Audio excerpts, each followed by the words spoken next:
friends, welcome back to our channel AL Foodology. வீடியோக்குள்ள போறதுக்கு முன்னாடி மறக்காம நம்ம சேனலை சப்ஸ்கிரைப் பண்ணிட்டு அப்படியே பக்கத்துல இருக்கிற பெல் ஐகானை பிரஸ் பண்ணி ஆல் ஆப்ஷனை செலக்ட் பண்ணிக்கங்க. அப்பதான் நான் போடுற எல்லா வீடியோஸோட நோட்டிஃபிகேஷனும் உங்களுக்கு கிடைக்கும்.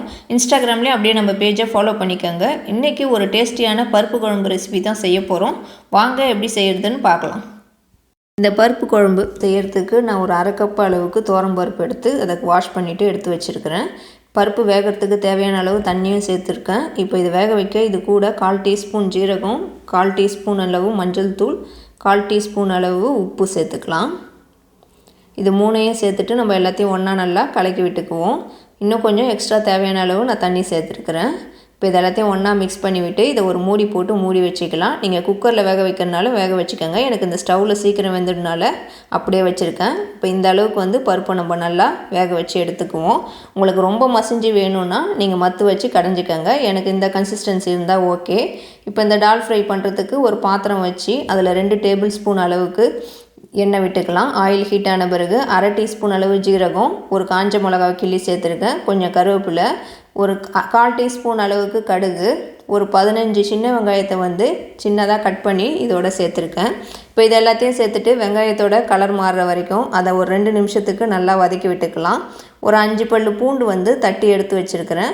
அது கூடவே 2 பச்சை மிளகாவை நீட்டு வாக்கில் கட் பண்ணியிருக்கேன். அதையும் சேர்த்துக்குவோம். பூண்டோட பச்சை ஸ்மெல் போய் நல்லா அதோட கலர் மாதிரி வர வரைக்கும் அதை நல்லா வதக்கி விட்டுக்கலாம்.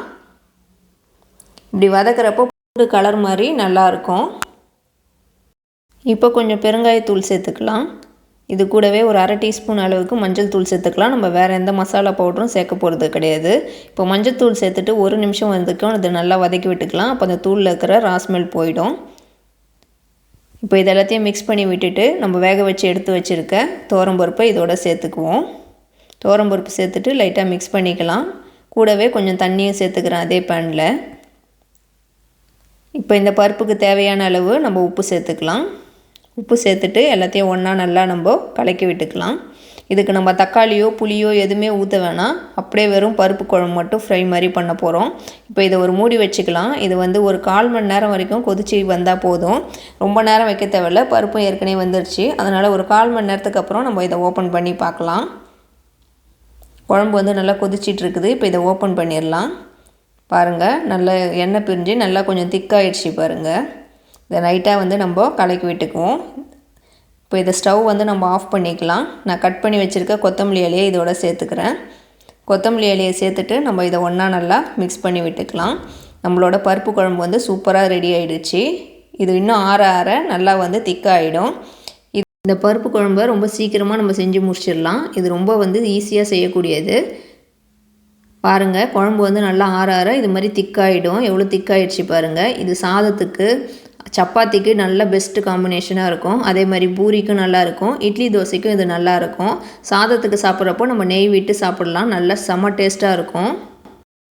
கண்டிப்பாக இந்த பருப்பு குழம்பு ரெசிப்பியை நீங்கள் ட்ரை பண்ணி பார்த்துட்டு எப்படி இருந்துச்சுன்னு கமெண்ட்டில் சொல்லுங்கள். இந்த வீடியோ உங்களுக்கு கண்டிப்பாக பிடிச்சிருக்கும்னு நினைக்கிறேன். பிடிச்சிருந்தால் லைக் பண்ணுங்கள். இந்த வீடியோவை உங்கள் ஃப்ரெண்ட்ஸ் அண்ட் ஃபேமிலிஸ்க்கும் ஷேர் பண்ணி விடுங்க.